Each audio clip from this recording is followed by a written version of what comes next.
What's up, everybody? And welcome to another episode. Hit the like button, leave a comment, subscribe to my channel, and share the video. Hit the join button and become a member. Members get exclusive content. This story takes us to CYA, the California Youth Authority, where I spent 4 years, as I explained before. This story takes us to El Paso, Paso Robles. Now, normally, these are all dorms. They have cells inside the dorms for people who are, like, you get to a certain status, a certain level, you're doing good. It's like a privilege to be in these cells. The cell doors stay open and all this, but for the most part, everybody's inside of the dorm. And in El Paso, there are 16 and 17-year-olds. Not really any 15-year-olds. There's a few 18-year-olds, but you're not supposed to be there if you're 18. You're supposed to be transferred to YTS once you hit 18. But there are a few 18-year-olds there that had juice or whatever, and they were able to stay there past their time. And so, but for the most part, they're 16 and 17-year-olds. I was 16. I got to El Paso in 1990. And before then, I'd just been in juvenile halls. I went to reception, CYA's reception in Norwalk, and then I went to Paso from there. Now, I had never been jumped. I had never been packed out. They don't do any pack outs in juvenile hall. So I had never been jumped until I got to El Paso. I had 4 incidents there that stand out. I'm going to convey all of them to you. But this is the first. Well, I already talked about one, when the little melee, / riot with the Norteños, where I dropped 2 of them.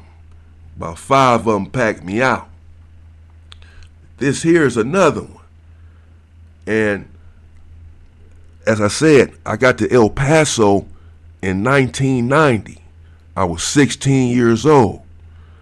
And I left El Paso in September of 1992 and went to YTS, which at the time was described as a gladiator school because of what was going on in YTS, which I will get to.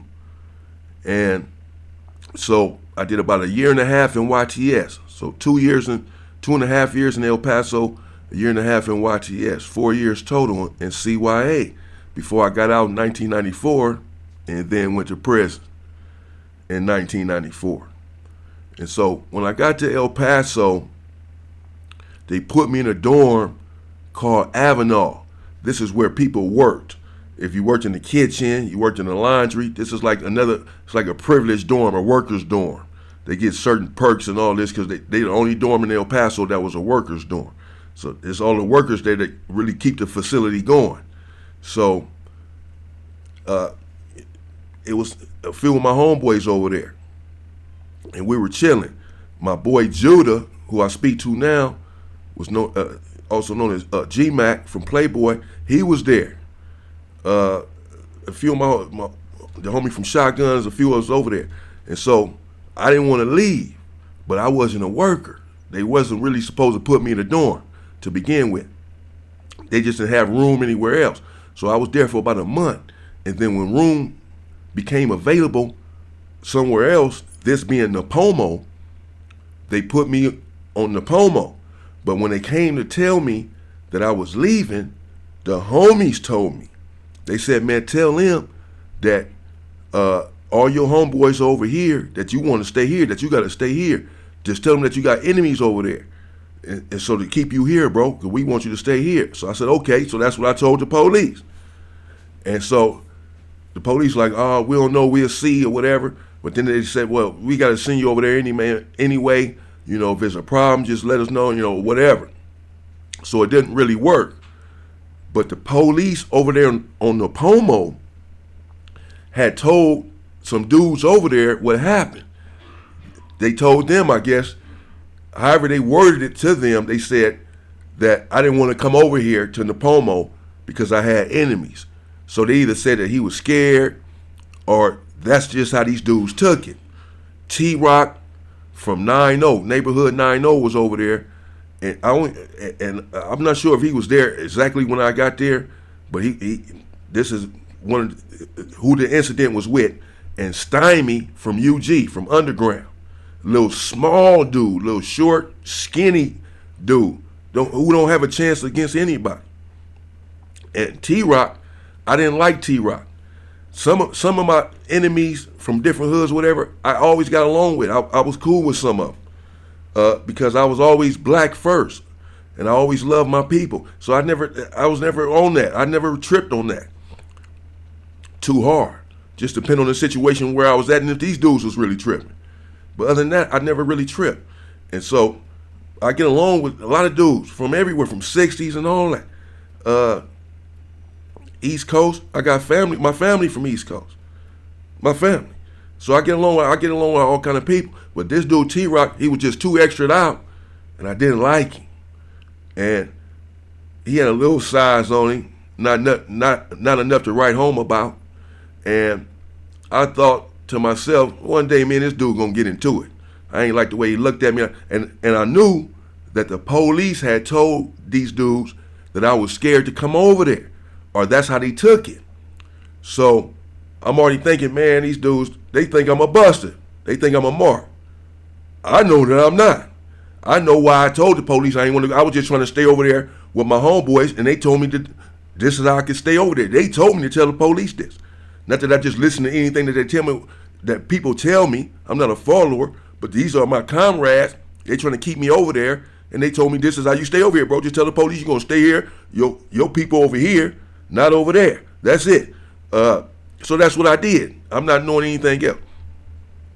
These dudes done took it like I was really scared to come over there. I wasn't scared to go over there. I didn't know who was there. I didn't care. I just wanted to stay over here with the homies. It wasn't. It had nothing to do with who was over there on the Pomo. I couldn't give, man, I don't care. Man, whatever. But they thinking something different now. So I'm like, all right. Because I done heard it a couple of times. A couple people saying, man, these dudes, your enemigos over here, bro, they think that you were scared to come over here. The police told them that. I'm like, yeah. They're like, yeah, man, they probably think you a mark or something. I know you're not. One of the homies that told me this. I'm like, yeah, they gonna find out I'm not too if they ever come at me. So me and T-Rock, we just used to, look at each other a little bit. And one day, and Stymie had juice. Yo, you got the juice now, man. Yeah, he was a porter in the dorm. He all day, he in the office. He just chilling. He had been there for some years. He can do whatever he want to do around there. A little small dude, like I said. And again, we're all 16 to 17 years old. And one day I'm coming out the shower, and I guess I was coming out late because Stymie is the one that tells people, come on, man, go back, get out of the shower and go back to the bed. It's count time or whatever. So I'm coming out. I'm the last one coming out the shower, and he said something to me. I'm like, man, whatever, man. I'm just now coming out the shower. It is what it is. So he like, man, oh, scary ass. He said something like that, right? Because he think I'm scared. So he said, oh, scary ass. But he was looking down, it's like mumbled it under his breath or something. But I caught it. So I said, man, what? I said, what you say, boy? So he didn't repeat it. But I heard what he said the first time I heard him, bro. But I'm naked. I'm coming out the shower, and I got on shower shoes. So I put on my clothes. They do the count. They do count time. So at the count time, they had day room later on. This same day. So I told the homies what had happened. So I told him, man, I'm finna holler at this dude, bro. So I go over there by Stymie. I said, bro, what you said earlier? Because you mumbled in this shit. You mumbled under your breath, bro. I couldn't understand you. I think I heard something. But won't you tell me what you said, bro? I asked you then to repeat it. Repeat what you said, homie. So T-Rock, obviously Stymie had already told him what had happened. He already over there with Stymie. So T-Rock like, man, tell him, you know what I'm saying, whatever, you know what I'm saying? So Stymie, he ain't saying nothing. So T-Rock, just out of nowhere, now I knew, like I said before, we gonna get into it. But he decided this is gonna be the day. So he said, man, fuck Hoover. He just came out of nowhere.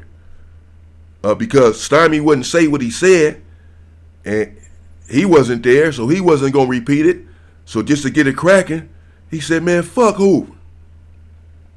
I said, man, fuck 9-0. You know what I'm saying? And boom, we started squabbling. Stymie, little skinny ass Stymie, he jump in. Right? So I said, I was mad. More than anything, I never been jumped before in jail. I've been jumped on the streets plenty of times, but I never been jumped in jail. So I said, man, these dudes got nerve. So I got Stymie and I grabbed this little skinny ass and I threw him in the closet. It was a closet right there. Here, tape his mouth shut and throw him in the closet. And I threw his ass in the closet. And he fell in the closet. Yeah, punk. So then I just had T-Rock.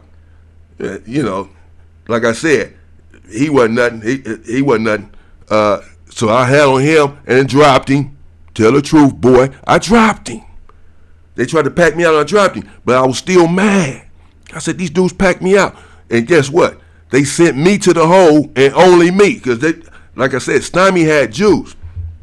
T-Rock, you know, he there with Stymie. They boy, so he has juice by default. He has juice by association. Not the kind of juice that Stymie has, but he's straight. Stymie kept him out the hole, whatever. They packed me out. They rushed me. And the police, notice, the police maced me and didn't mace them. They maced me and didn't, because Stymie by now was in the closet and T-Rock was on the ground. So they just maced me. But they ain't like me because I ain't want to come over there to Napomo to begin with. They knew all that. Like I say, the police are telling these dudes that I'm scared. This was really done started all this. So now the police macing me and they send me to the hole because of their strong dislike for me and for their love for them two dudes. They send me to the hole and they right there in the door. So I'm in the hole, and once I find out that they didn't come to the hole, I'm really mad. I said, these dudes packed me out and y'all send me to the damn hole and they over there just chilling? All right, bet. And then y'all gonna pack me out? You know what I'm saying? For what? I ain't even done nothing to you. Because I got out of the shower late and you mumbled something under your breath, so I just wanted to ask you what you said. Now, yeah, I confronted the situation. And had he said what I know he said, my plan was to take off on him. That's why I asked him to repeat what he said. I was going to fire his shit up right then and there. But he wouldn't repeat it. T-Rock wanted to save Stymie's face, entered into it and said what he said. So I'm just mad about this whole thing. I'm steaming. So I said, okay, cool. They send me back over there. They send me back to Napomo. I'm finna rush them fools as soon as I see them. As soon as I go through the door, it's on. I hope they don't think it's over. I hope the police don't think it's over. Y'all got me fucked up. So I stayed in the hole for about a week. And then the police came to get me out the hole. I said, where I'm going? They said, you going back to Napomo? I said, okay, cool. Bet. So I packed my stuff up and I went back to the dorm. Right? And I was waiting on day room or yard. The yard is right there in back of the dorm that night. So I can get to these dudes. I know as soon as I walk in there, the police watching me or whatever. So I went to my bunk. They gave me a bunk. They assigned me a new bed. I went and made up the bed and this and that. And I'm sitting on my bed. And I see Stymie coming out of his cell. And I see T-Rock right there too. He inside the dorm on the bunk. So I'm like, all right. They look at me. They ain't mean mugging me or nothing. They turn their head. You know, it's over. You know, they did what they did. They just hoping it's over, I guess, or whatever. But it's not, because y'all packed me out. So we go to the yard later on that night, in the evening time, about 6 or 7. And when we go out there, both of them right over there. And sitting down on the bench. So I'm like, all right. I told the homies what was going on. And so they was like, man, you know what I'm saying? We finna get involved this time, man. Them dudes done packed you out. We finna rush them anyway. You know what I'm saying? I'm like, nah, it's all good. They packed me out, but they didn't do nothing. Both of them got dropped. So it don't matter. You know what I'm saying? It's cool. This personal. I'm finna holler at these fools myself. Y'all just, if somebody else get in, then y'all get in. So they said, all right. So I walked over there, and as soon as I walked over there by the bench, Stymie and T-Rock was sitting down. They both stood up, which was smart. Cause I don't give a damn if they were standing up or not. I was about to attack, but they stood up, and I attacked Stymie immediately. He the first one. I just because he started all of this. But T-Rock, I wanted to get him again too. So I attacked Stymie, and the police apparently was waiting on this. Because as soon as I attacked him, the police ran over there and rushed me. But T-Rock, he never got involved. You know, I just got Stymie for a minute and just, you know, he was so small, you know what I'm saying? I just slammed him around a little bit a couple more times just because I was angry. And then I was going to reach for T-Rock and try to knock his teeth out or something. But I couldn't get to him. By the time I was about to get to him, the police done rushed me, protecting they boys. And so I went to the hole again, and I went back to Napomo. And that situation was over. And then I went to YTS. When I got to YTS in 1992, T-Rock was there. Or he came or whatever. I saw him in YTS. A whole lot of stuff happened in YTS. I'm going to get to that. But that's one of the incidents that happened on Napomo. You already know about the other one with me and Dubs, and the other one with the Norteños. There are a couple more. Also got into it with a dude from A7 Gangsta. Him and somebody else, this weird dude from Hustlers. They packed me out. They did. You can't make this stuff up. They packed me out too. I can't get no head ups. That's why I think the way I think. They packed me out. I'm gonna bring you that story soon. And El Paso was gang related. We were all young, violent, trying to make a name for ourselves, and just representing our turfs. So there was a lot of things that happened in there, and the same thing with YTS, Gladiator School. A lot of incidents in Gladiator School. I'll bring you them. In the meantime, become a member and stay free, my good people.